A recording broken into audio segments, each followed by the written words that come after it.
आपका आकांक्षा क्लास के YouTube channel पर स्वागत है। और आज हम लोग जो है तो बिलियन चैप्टर का जो है ऑब्जेक्टिव क्वेश्चन करने वाले हैं, जो कि आपके प्रीवियस ईयर क्वेश्चन बैंक का क्वेश्चन है। और इसी ऑब्जेक्टिव का अपना लोग सॉल्यूशन करेंगे आज। तो चलिए अपना लोग सॉल्यूशन देखते हैं। सबसे पहला प्रश्न है आपका कि 234.2 ग्राम चीनी के घोल में 34.2 ग्राम चीनी है, तो घोल का मोलर सांद्रण क्या होगा। ये दो बार पूछे गए क्वेश्चन है, एक तो 2011 में और फिर 2021, दो बार पूछा हुआ क्वेश्चन है। देखिए इस पे तो 234 ग्राम चीनी का घोल है, यानी कि अगर आप देखिए तो बिलियन का द्रव्यमान जो है, बिलियन का द्रव्यमान आपको दिया हुआ है 234.2 ग्राम। ये दिया हुआ है, बिलियन का द्रव्यमान आपको दिया हुआ है। और इसमें विलेय का भी द्रव्यमान आपको दिया हुआ है कि चीनी का द्रव्यमान कितना है, तो विलेय का द्रव्यमान आपको दिया हुआ है 34.2 ग्राम। और बोल रहा है सवाल कि आपको इसका मोलर सांद्रण निकालना है। तो यहाँ पर मोलर सांद्रण से क्या मतलब बनता है, तो यहाँ पर मोलर सांद्रण के रूप में तो अधिकांश जगह पर मोलरता शब्द का उपयोग होता है, लेकिन जैसा कि आपके सवाल में दिया गया डाटा है, इस आधार पर आप मोलरता को ज्ञात कर ही नहीं सकते हैं। तो ऐसी स्थिति में हम लोग यहाँ पर जो है मोललता को ज्ञात कर लेते हैं। तो मोललता को जब आप ज्ञात करेंगे तो अपना लोग पढ़े हैं कि मोललता का फॉर्मूला क्या होता है, विलेय का द्रव्यमान गुना 1000 बट्टा विलेय का आणविक द्रव्यमान गुना विलायक का द्रव्यमान ग्राम में। यही फॉर्मूला है मोललता का। तो अगर यहाँ से चले तो एक तो आपको आणविक द्रव्यमान यहाँ पर चाहिए होगा। तो आणविक द्रव्यमान जो है सो यहाँ पर चीनी का आप निकाल सकते हैं उनके सूत्र से। तो आणविक द्रव्यमान चीनी का क्या होता है, C12H22O11, ये इसका अनुसूत्र होता है।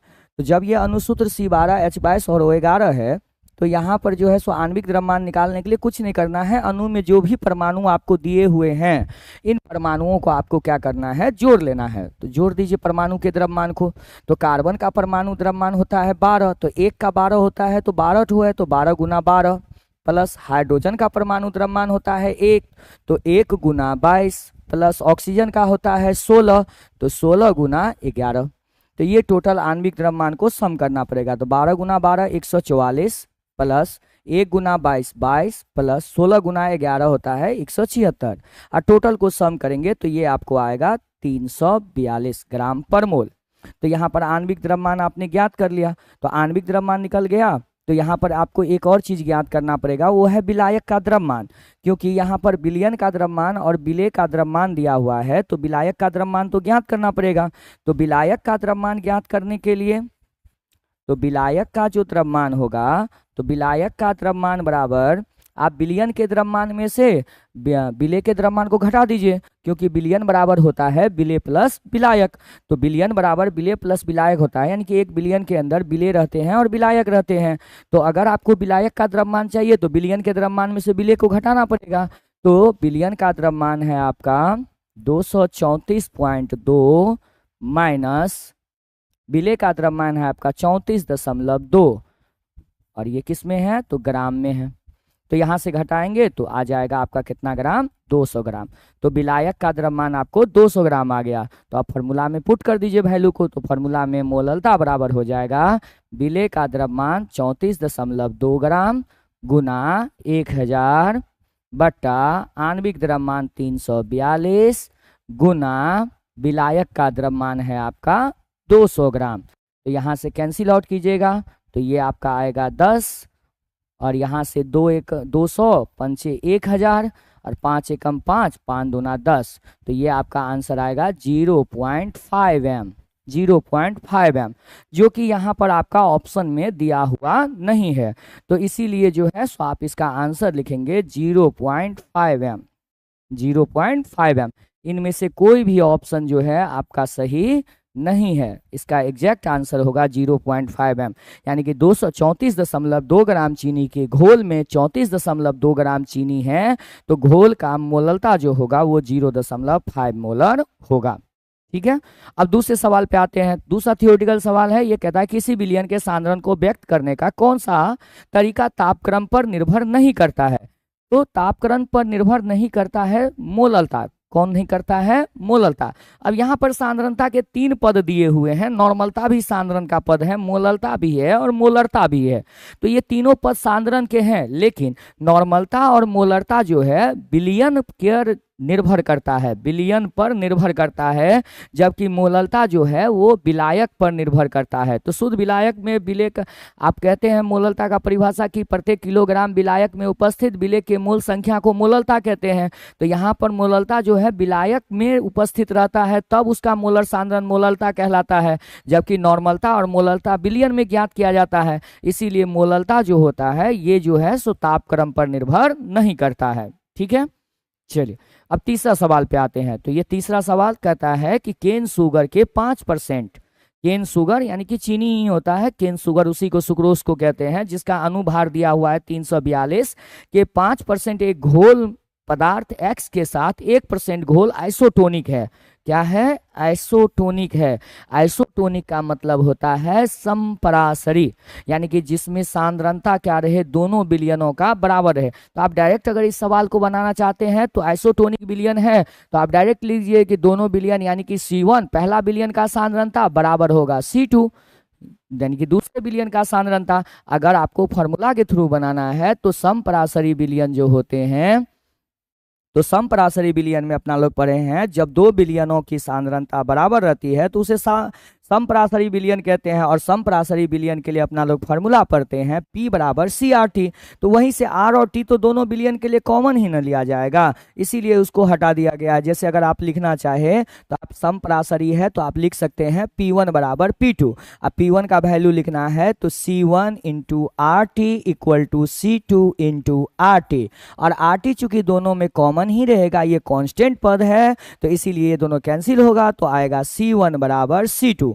और चूंकि C सांद्रता C बराबर होता है N बाय V, तो यहां से अगर वैल्यू को पुट करें तो N1 बट्टा V1 बराबर N2 बट्टा V2, ये वैल्यू लिए जाएंगे। तो यहाँ पर N1 और V1 का मान, तो N तो मोल संख्या है, तो यहाँ पर देखिए 5% है, यानी कि 100 में 5 ग्राम कितना है? विलेय है, तब न इसका 5% हुआ। 5% परसेंट का मतलब होता है 100 में कितना, परसेंट का मतलब होता है 100 में कितना। तो जब कोई चीज 5% है तो इसका मतलब हुआ कि 100 ml आपका विलयन है जिसमें 5 ग्राम विलेय को घुलाया गया है। तो यहाँ पर अगर आप देखें तो N1 ये मोल है, तो मोल के जगह पर अपना लोग लिख सकते हैं मोल बराबर द्रव्यमान बट्टा उसका आणविक द्रव्यमान। तो पहले इस फॉर्मूला को थोड़ा सा सोल्व करके बना लेते हैं। तो यहाँ पर जो है सो मोल का, तो यहाँ पर हो जाएगा W1 बट्टा MW1 गुना V1 बराबर W2 बट्टा MW2 इंटू V2।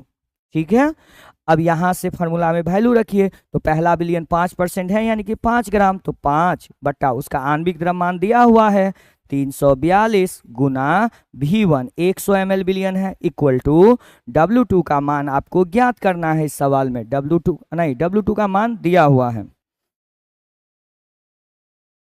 W2 1% है ना, तो 1% है यानी कि 1 ग्राम, तो 1 अपॉन MW2 का मान तो आपको ज्ञात ही करना है, तो MW2 इंटू V2 का मान फिर यहाँ पर हो जाएगा 100, तो ये 100 से 100 हो जाएगा कैंसिल। अब MW2 का मान निकालना है तो इसको क्रॉस गुना करके ऊपर ले आते हैं, इसको ऊपर ले जाते हैं, तो MW2 बराबर हो जाएगा, ये ऊपर जाएगा तो 342 अपॉन 5, और इसको कैंसिल कर दीजिएगा, तो 5 6 30, 4 5 8 40, 2 5 का 20, यानी कि 68.4 आएगा। देखिए 68.4 किसी ऑप्शन में है? हाँ, पहला ऑप्शन में है, तो इसका आंसर हो जाएगा 68.4। कितना हो जाएगा आंसर? 68.4। तो आप लोग चाहे तो इस सोल्यूशन को लिख सकते हैं, तो सोल्यूशन को लिख लीजिए। ठीक है, चलिए तो अपना लोग क्या करते हैं, अब अगले सवाल पर चलते हैं। अगला सवाल में है कि किसी विलयन के 200 ml में 2 ग्राम NaOH घुले हुए हैं, किसी विलयन के 200 ml में 2 ग्राम NaOH घुले हुए हैं, तो विलयन का मोलरता क्या होगा? मोलरता यहाँ पे पूछ रहा है। चलिए तो इस क्वेश्चन को सोल्व करते हैं।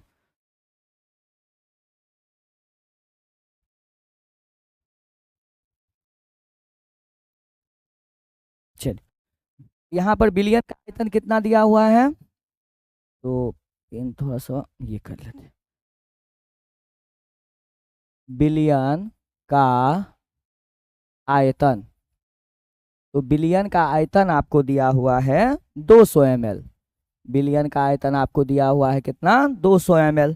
और विलेय का द्रव्यमान कितना दिया हुआ है, 2 ग्राम। तो विलेय का द्रव्यमान, विलेय का द्रव्यमान दिया हुआ है हमें 2 ग्राम। और मोलरता को ज्ञात करने के लिए आणविक द्रव्यमान चाहिए, तो विलेय का आणविक द्रव्यमान भी निकाल लेंगे हम लोग। तो विलेय का आणविक द्रव्यमान, विलेय का आणविक द्रव्यमान, तो विलेय का सूत्र क्या है, NaOH, NaOH। और आणविक द्रव्यमान निकालने के लिए आपको बताए थे कि आणविक द्रव्यमान यदि आपको निकालना है तो आणविक द्रव्यमान निकालने के लिए आपको कुछ नहीं करना है, अणु में उपस्थित परमाणुओं के द्रव्यमान को जोड़ लेना है। तो सोडियम का परमाणु द्रव्यमान होता है 23 प्लस ऑक्सीजन का परमाणु द्रव्यमान 16, हाइड्रोजन का 1, यानी कि टोटल जोड़िएगा तो आएगा 40। अब आपको मोलरता ज्ञात करना है तो मोलरता का फॉर्मूला लगा दीजिए। तो मोलरता बराबर विलेय का द्रव्यमान गुने 1000 बट्टे आणविक द्रव्यमान गुने विलयन का आयतन, किस में, तो ml में। तो विलेय का द्रव्यमान है 2 गुना 1000 बट्टा आणविक द्रव्यमान 40 गुना विलयन का आयतन आपको कितना दिया है, तो 200 ml दिया है। तो 200, तो 200 पंचे 1000 5 हो गए, 5 एकम 5, 5 अट्ठे 40, 2 एकम 2, 2 पंचे 10, 2 एकम 2, 2 चौके 8, ये आपका 2 एकम 2, 2 चौके 8, यानी कि आया 1/4। और इसको कैंसिल आउट कीजिएगा तो आएगा 0.25 m। तो देखिए कौन सा ऑप्शन है, तो ऑप्शन आपका ए नंबर सही है, 0.25 m। अब अपना लोग अगले पेज पे चलते हैं और अगले पेज के क्वेश्चन को देख के सॉल्यूशन करते हैं। चलिए अगले पेज पे चलते हैं।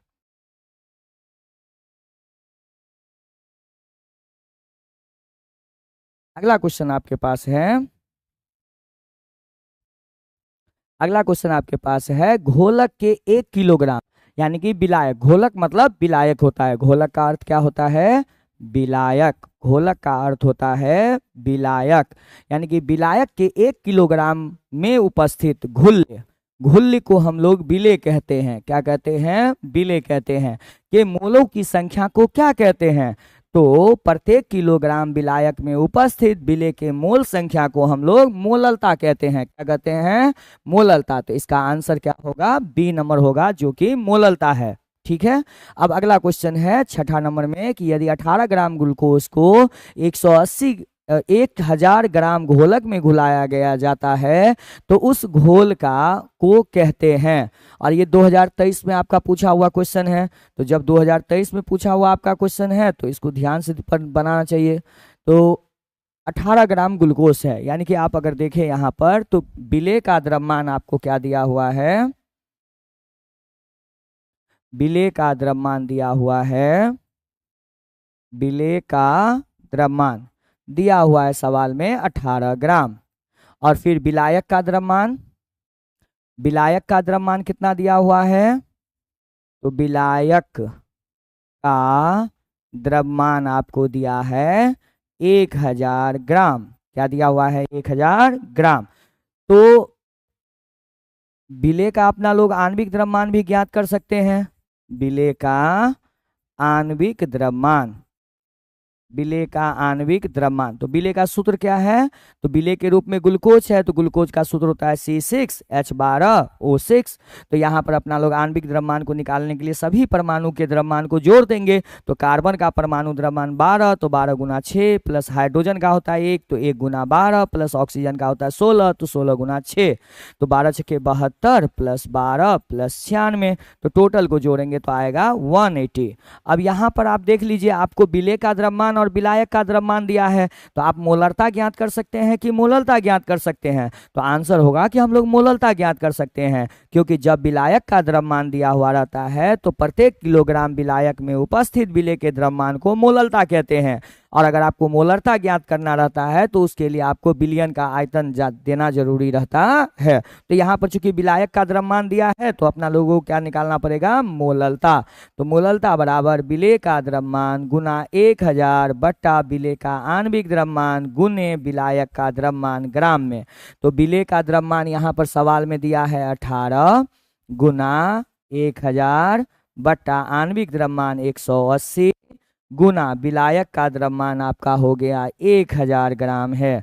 तो ग्राम 1000 से 1000 कैंसिल, काटेंगे 10 आएगा, यानी कि 1/10 और 1/10 0.1 m, यानी कि 0.1 मोलल होगा, 0, जो कि आपके ऑप्शन नंबर बी में दिया हुआ है, 0.1 मोलल होगा। चल, इसको आप नोट्स कर सकते हैं तो नोट कर लीजिए, नोट करना है तो ठीक है। अपना लोग अगले पेज पे चलते हैं और अगले क्वेश्चंस को देखते हैं।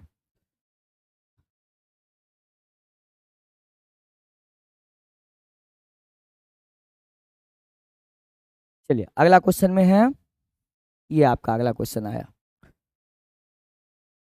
अब अगला क्वेश्चन ये थियोरेटिकल क्वेश्चंस हैं, तो इसको ध्यान से देखते हैं। तो पहला क्वेश्चन है आपके पास कि आदर्श विलयन का निम्नलिखित में से कौन सा गुण है। आदर्श विलयन का निम्नलिखित में से कौन सा गुण है। तो आदर्श विलयन वह विलयन होता है जो रॉल्ट के नियम का पालन करता है। तो इसका आंसर होगा कौन सा, ए नंबर आंसर हो जाएगा। फिर दूसरा क्वेश्चन है कि HCl और H2O के स्थिर क्वाथी यानी कि एजियोट्रोपिक मिश्रण में क्या होगा। तो परसेंटेज HCl का होता है 20.2%। क्या होता है, 20.2%। फिर तीसरा क्वेश्चन है वैसा घोल जो एक निश्चित ताप पर संयोजन में बिना किसी परिवर्तन के उबलता है, उसे हम लोग क्या कहते हैं। तो उसे हम लोग कहते हैं एजियोट्रोपिक मिश्रण। क्या कहते हैं उसको, एजियोट्रोपिक मिश्रण कहते हैं। फिर आदर्श घोल नहीं है, ध्यान दीजिएगा क्या पूछ रहा है, आदर्श घोल नहीं है। तो नहीं है तो कौन नहीं है, क्लोरोफॉर्म और एसीटोन, ये आदर्श घोल नहीं है। अगला क्वेश्चन, कौन धनात्मक विचलन को प्रदर्शित करता है। तो धनात्मक विचलन को क्लोरोफॉर्म और एथेनॉल मिलकर के प्रदर्शित करता है, यानी कि जब क्लोरोफॉर्म और एथेनॉल का विलयन होता है तो वो अनादर्श विलयन होता है और धनात्मक विचलन को प्रदर्शित करता है। फिर अगला क्वेश्चन है कि वह विलयन जो रॉल्ट के नियम से धनात्मक या ऋणात्मक विचलन को प्रदर्शित करता है, उसे हम लोग क्या कहते हैं। तो उसे हम लोग कहते हैं अनादर्श विलयन, क्योंकि रॉल्ट के नियम से जो पालन जो नहीं करता है उसे हम लोग अनादर्श विलयन कहते हैं। और अनादर्श विलयन ही दो प्रकार के होते हैं, धनात्मक विचलन वाले और ऋणात्मक विचलन वाले। तो यहाँ पर जो है अनादर्श विलयन इसका आंसर होगा। चलिए अब अपना लोग अगला टॉपिक पे चलते हैं और उसका क्वेश्चन देखते हैं।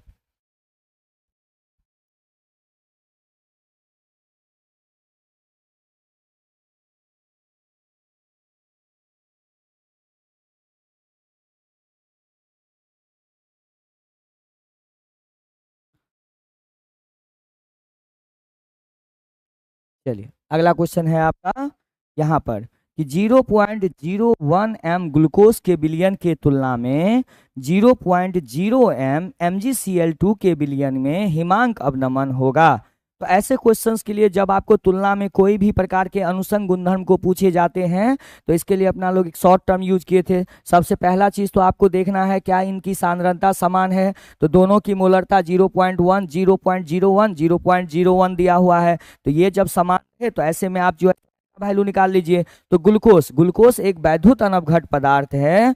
ग्लूकोज कैसा पदार्थ है, वैद्युत अनवघट पदार्थ जो अपने आयनों में विभक्त नहीं होता है। और वैद्युत अनवघट पदार्थ के लिए n का वैल्यू अपना लोग कितना लेते हैं, 1 लेते हैं। जबकि मैग्नीशियम क्लोराइड जो होते हैं, मैग्नीशियम क्लोराइड एक वैद्युत अवघट पदार्थ है जो विलयन में जाकर के मैग्नीशियम +2 Cl- में बदलता है, यानी कि 3 आयनों में बदलता है। तो यहाँ n का वैल्यू कितना हो जाएगा, 3। और अगर सांद्रता आपका समान रहता है तो जितना गुना आपका n रहता है वही आपके जो है अनुसंग गुणधर्म का मान आता है। तो विलयन के हिमांक का अवनमन एक प्रकार का अनुसंग गुणधर्म है। तो n का वैल्यू जो है 3 गुना है। तो इसका आंसर भी क्या होगा, लगभग तिगुना। क्या होगा, लगभग तिगुना। चलिए अगला क्वेश्चन पे अपना लोग आते हैं। तो अगला क्वेश्चन आपका है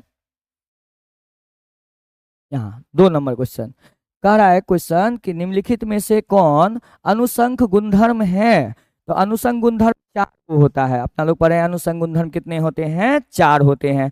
पहला अपना लोग पढ़े थे वाष्प दाब का अपेक्षिक अवनमन, क्वथनांक का उन्नयन, हिमांक का अवनमन, प्रासरण तथा प्रासरणी दाब। तो इनमें से आप देख लीजिए कि कौन है। तो एक ही ऑप्शन है जो प्रासरण दाब है। संयंता, पृष्ठ तनाव और अपवर्तनांक ये अनुसंग गुणधर्म नहीं है, प्रासरण दाब है। तो यही सवाल आपका पूछ रहा था। फिर अगला पूछ रहा है कि कैल्शियम नाइट्रेट CaNO3 में वांट ऑफ गुणांक होता है।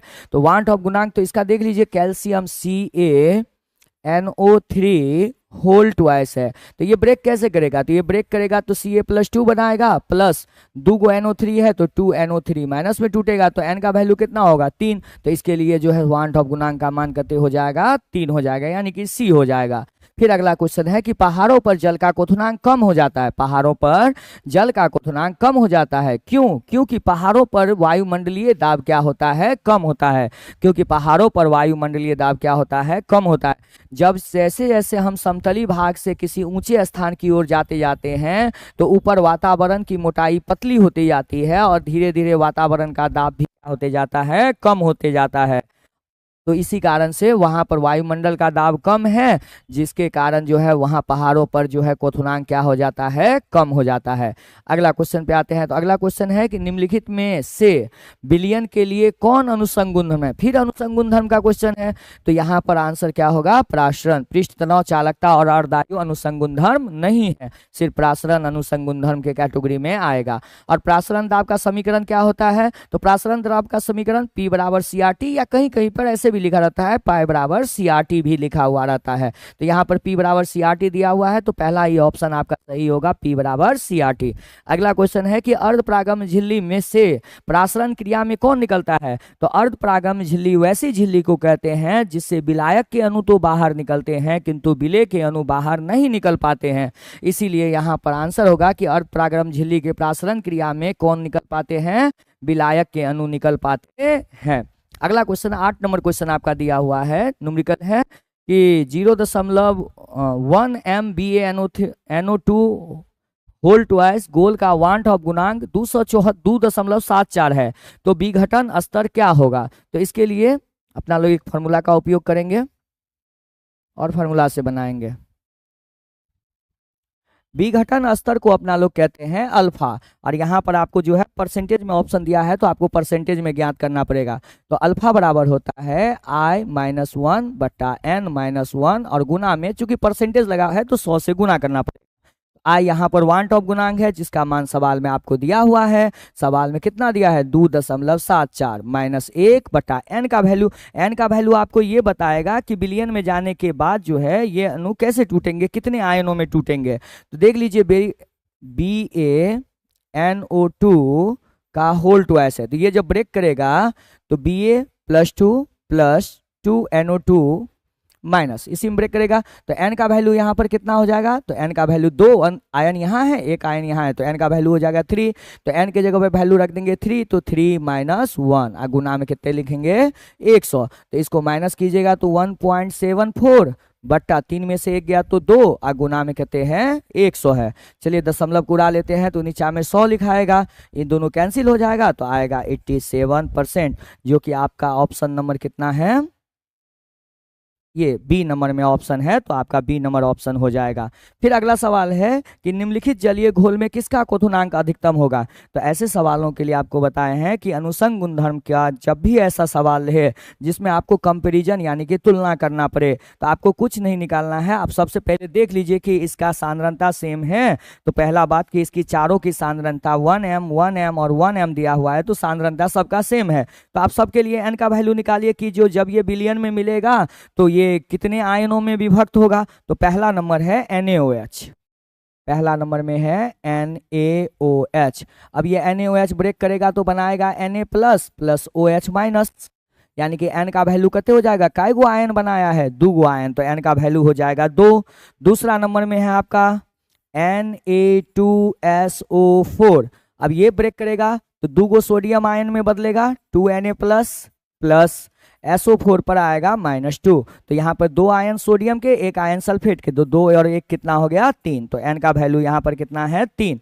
सी नंबर ऑप्शन में है NH4NO3, तो 3 नंबर ऑप्शन है NH4NO3। तो ये कैसे ब्रेक करता है, तो NH4 प्लस में प्लस NO3 माइनस में, तो यहाँ पर n का वैल्यू कितना हो जाएगा 2 हो जाएगा। तो n का वैल्यू 2 हो जाएगा। और यहाँ पर अगर 1m KNO3 दिया है पोटासियम नाइट्रेट, तो चौथा नंबर में KNO3 है अब ये KNO3 कैसे ब्रेक करेगा, तो K plus plus NO3 minus में ब्रेक करेगा। तो N का वैल्यू यहाँ भी कितना हो जाएगा, एक आयन पोटासियम के एक आयन नाइट्रेट के, तो N का वैल्यू हो जाएगा 2। तो यहाँ पर अगर आप देखें तो N का वैल्यू सबसे ज्यादा किसके लिए है, तो सोडियम सल्फेट के लिए है। तो जिसका मान N का वैल्यू सबसे ज्यादा होगा, लेकिन ध्यान रखिएगा सांद्रता क्या होने चाहिए, समान होने चाहिए, जैसा कि इस सवाल में है। तो इस सवाल में सबके लिए सांद्रता बराबर है, तो आपको कुछ नहीं करना है, बस N का वैल्यू निकालना है। और ये N का वैल्यू वह होता है जो बिलियन में जाने के बाद, अपघटित होने के बाद आयनों की संख्या होती है। तो सबसे ज्यादा संख्या N का है Na2SO4 के लिए, तो इसका क्वथनांक उन्नयन का मान सबसे अधिक होगा। चलिए अगला सवाल पे आते हैं। अगला सवाल पे थोड़ा सा ध्यान दीजिएगा, ये 10 नंबर जो सवाल है ना, इसके चारों में से कोई भी ऑप्शन सही नहीं है। या तो आप क्वेश्चन में जो वायुमंडलीय दाब दिया है उसको ठीक कर लीजिए, 0.0821 है तो इसको 0.821 कर लीजिए, तब आपको ऑप्शन मिल जाएंगे। या नहीं तो अगर इसी पे बनाना है तो हम बता देते हैं, ध्यान देंगे।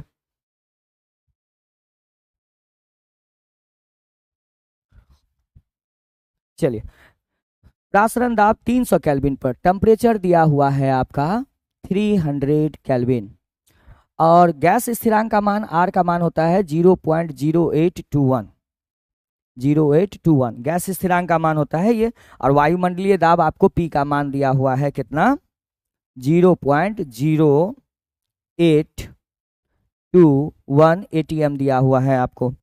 तो घोल का सांद्रता यानी कि C बराबर पूछ रहा है व्हाट। तो अपना लोग जो है प्रासरणी दाब से पढ़े थे, P बराबर होता है CRT। तो C का मान निकालना है तो C बराबर हो जाएगा P बट्टा RT। अब P का मान यहाँ पर प्रेशर दिया हुआ है आपका, हाँ ये दिया हुआ है 0.0821 अपॉन R का वैल्यू दिया हुआ है 0.0821 और T का मान दिया हुआ है आपको 300। तो यहाँ से ये कैंसिल हो जाएगा, तो आएगा 1/300। जब आप इसको कैंसिल आउट कीजिएगा तो ये कैंसिल आउट होने के बाद आएगा 0.0033, ये आपका आंसर आएगा।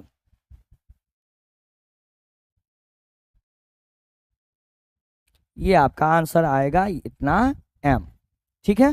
तो ये आपका ऑप्शन कोई सही, इसमें से A B C और D इन चारों में से कोई भी ऑप्शन आपका सही नहीं है। अगर इसको आप अगर आप इस वैल्यू को 0.821 ले लेते हैं तो फिर ये आपका ऑप्शन सही हो जाए। या तो आप क्वेश्चन में जो है सो बदलाव कर दीजिए तो आपका आंसर डी हो जाएगा, या अगर आप क्वेश्चन में बदलाव नहीं करते हैं, इसी आधार पर बनाना चाहते हैं, तब ये आपका ऑप्शन होगा 0.0033 M, ठीक है। तो चलिए अगला सवाल पे चलते हैं।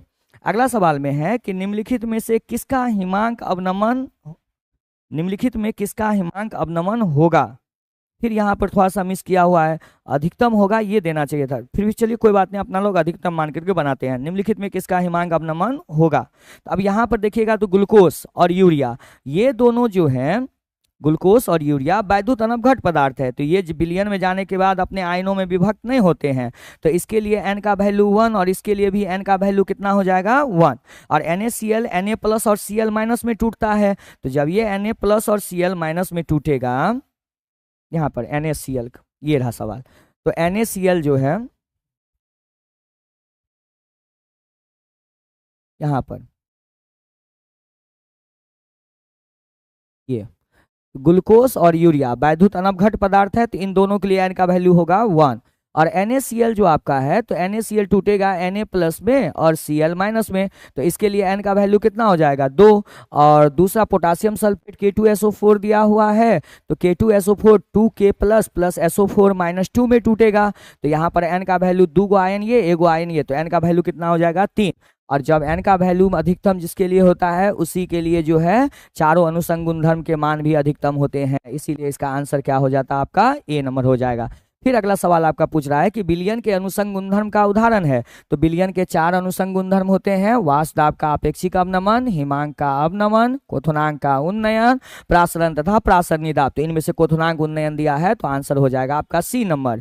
फिर अगला सवाल है कि निम्नलिखित में से किसका क्वथनांक सबसे अधिक होगा। तो फिर अगर आप देखें जो मात्रा दिया हुआ है वो सबका समान है, तो आपको एक ही चीज ढूंढना है कि N का वैल्यू किसके लिए ज्यादा। यहाँ पर ढूंढना भी नहीं पड़ेगा, ग्लूकोज है, सुक्रोज है, यूरिया है, ये सभी तो वैद्युत अपघट पदार्थ है, तो इन सब के लिए तो n का वैल्यू हो जाएगा 1। और एक ही वैद्युत अपघट पदार्थ है NaCl, तो NaCl ब्रेक करता है Na प्लस में और Cl माइनस में, और Na प्लस Cl माइनस में ब्रेक करेगा तो n का वैल्यू कितना होगा 2, और जिसके लिए n का वैल्यू ज्यादा उसी के लिए क्वथनांक उन्नयन का मान सबसे ज्यादा, इसीलिए आंसर क्या हो जाएगा सी नंबर।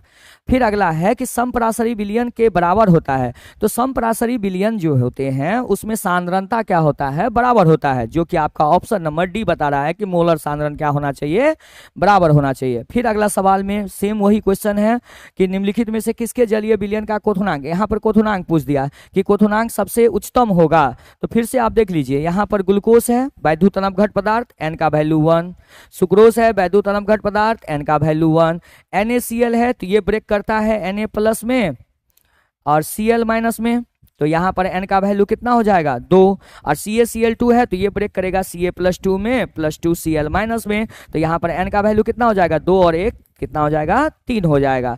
तो यहाँ पर n का वैल्यू सबसे ज्यादा किसके लिए है, कैल्शियम क्लोराइड के लिए, तो आंसर आपका क्या हो जाएगा डी हो जाएगा।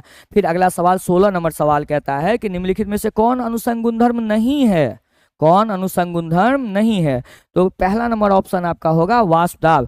वाष्प दाब का आपेक्षिक अवनमन एक अनुसंग गुणधर्म है, वाष्प दाब अनुसंग गुणधर्म नहीं है। बाकी तीनों हैं, हिमांक का अवनमन, क्वथनांक का उन्नयन और प्रासरणी दाब, ये तीनों अनुसंग गुणधर्म है।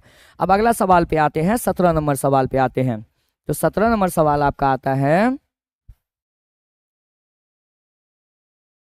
17 नंबर में सवाल है निम्नलिखित में से किस यौगिक के जलीय घोल का प्रासरणी दाब असामान्य होगा, तो असामान्य प्रासरणी दाब असामान्य होने का मतलब क्या हुआ, अनुसंग गुणधर्म का असामान्य होना, क्योंकि प्रासरणी दाब एक प्रकार का अनुसंग गुणधर्म है, इसीलिए प्रासरणी दाब का असामान्य होना मतलब अनुसंग गुणधर्म का असामान्य होना। और इसके लिए अपना लोग पढ़े हैं कि असमान अनुसंग गुणधर्म तब प्रदर्शित होता है जब विलयन में जाने के बाद विलेय के अणु अपने आयन में परिवर्तित होते हैं, यानी कि जब आप विलेय के रूप में वैद्युत अपघट पदार्थ को मिलाते हैं। तो इसमें से देख लीजिए, यूरिया अनपघट है, ग्लूकोज अनपघट है और सुक्रोज अनपघट पदार्थ है, ये आयन में नहीं विभक्त होंगे, अतः ये असमान अनुसंग गुणधर्म को प्रदर्शित नहीं करेंगे। लेकिन साधारण नमक ये NaCl होता है, और ये जो है सो विलयन में जाने के बाद Na प्लस और Cl माइनस में ब्रेक करता है, यानी कि यह एक वैद्युत अपघट पदार्थ है, और वैद्युत अपघट पदार्थ के वजह से ही असमान अनुसंग गुणधर्म प्रदर्शित होता है। तो ये असमान प्रासरणी दाब को कौन प्रदर्शित करेगा, तो आंसर होगा उसका साधारण नमक। फिर 18 नंबर में क्वेश्चन है कि समप्रासरी विलयन बराबर होता है, तो समप्रासरी विलयन नाम से पता चलता है, समप्रासरी यानी कि प्रासरणी दाब इसका क्या होना चाहिए, बराबर होना चाहिए, तो 18 का आंसर क्या हो जाएगा, ए नंबर आंसर हो जाएगा। चलिए अगला क्वेश्चन पे चलते हैं।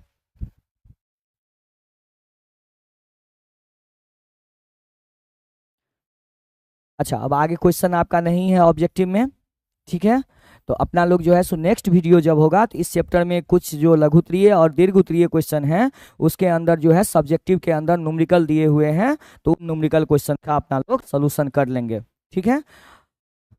और जो लोग अभी तक जो है इस चैनल को सब्सक्राइब नहीं किए हैं तो आप लोग इस चैनल को सब्सक्राइब कर लें, ताकि जल्दी से ही आपका वीडियो जो है सो पहुंच जाए। अभी अपना लोग क्वेश्चन बैंक को चैप्टर बाय चैप्टर करते जा रहे हैं, केमिस्ट्री का, उसी प्रकार से बायोलॉजी का भी करेंगे, फिर उसके बाद क्लास में दिए गए असाइनमेंट का भी जो है सो अपना लोग सॉल्यूशन यहीं पर करेंगे। ठीक है, धन्यवाद।